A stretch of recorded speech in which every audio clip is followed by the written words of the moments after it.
Really wanted to focus on big gameplay systems that would basically force players to throw their existing strategies over their shoulder and try to figure out the whole thing all over again. So with religion, espionage, the city-state system, the way that combat works, there's just a lot of meat here for any average Civilization fan to really dig into. It's great now that we have the expansion. We have 34 different civilizations to play. So that's a lot of choice right there. But once you latch on to a couple of your favorite civilizations, you tend to play them a lot. And I don't like to play them the same way every time. A lot of the civilizations that we added have really unique and powerful traits because we didn't want it to be just a numbers game. But I'd wanted these all to feel like unique, cool gameplay elements that really fit in with the civilization that they were using. But we also wanted to reflect the fact that Carthage evolved out of the Phoenician sea power, and they actually were very good at establishing a trade network of port cities all around the Mediterranean coast. So they get free harbors, and then to reflect that ability to get up over the Alps and attack the Romans, they actually are the only civilization that can move units over mountains. Austria is a really cool addition for a couple of reasons. Ed wanted it there to flesh out kind of the whole European experience. He's using it in his scenario into the Renaissance because it's part of that whole religious conflict area that he wanted to go into.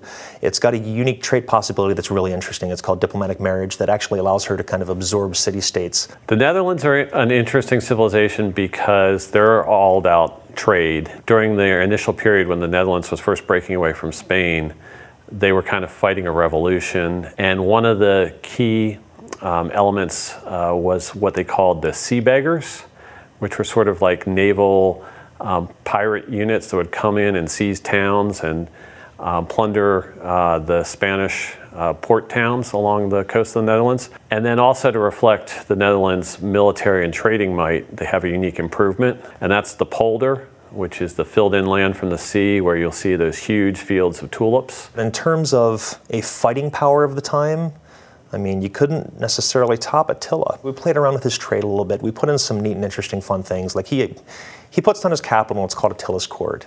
And then he kind of steals the rest of his city names from everybody else in the game. So you might actually see some of those low-lying city names from everybody else's civilizations, and he's taken and he's using them for himself. And naturally, it's another horse culture. It'll fit really well with that whole Genghis feel of things.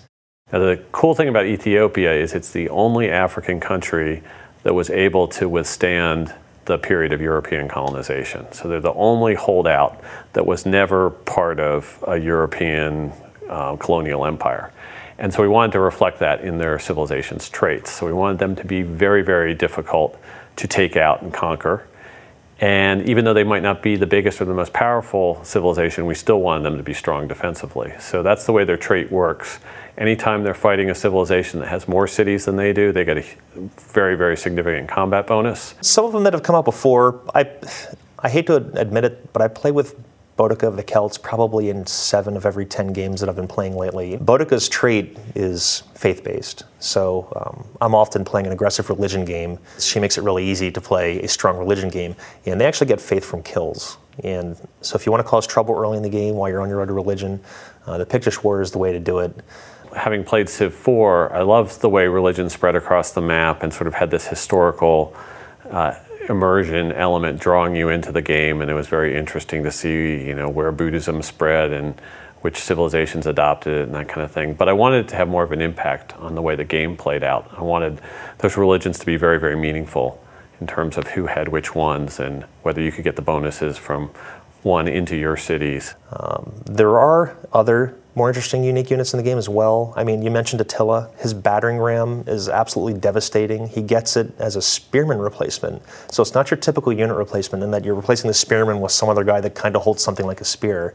This is a complete change out for him. For instance, the range units, where you kind of had a range unit early in the game, like an archer, and he would upgrade to a crossbowman, but after that there wasn't really much of a place for him to go. We've got a continuous path for those range units throughout the game. So aside from all the new civilizations that we have, the units, all the content that people generally like to see in an expansion, we also put in a lot of big new systems. I mean, we've overhauled the combat. We've obviously religion, I'm sure a lot of people have read about, is a big new system. Espionage. We've overhauled a lot of the AIs, the way the naval combat works, the way the city-state system works. So there's going to be a lot in there for a lot of people.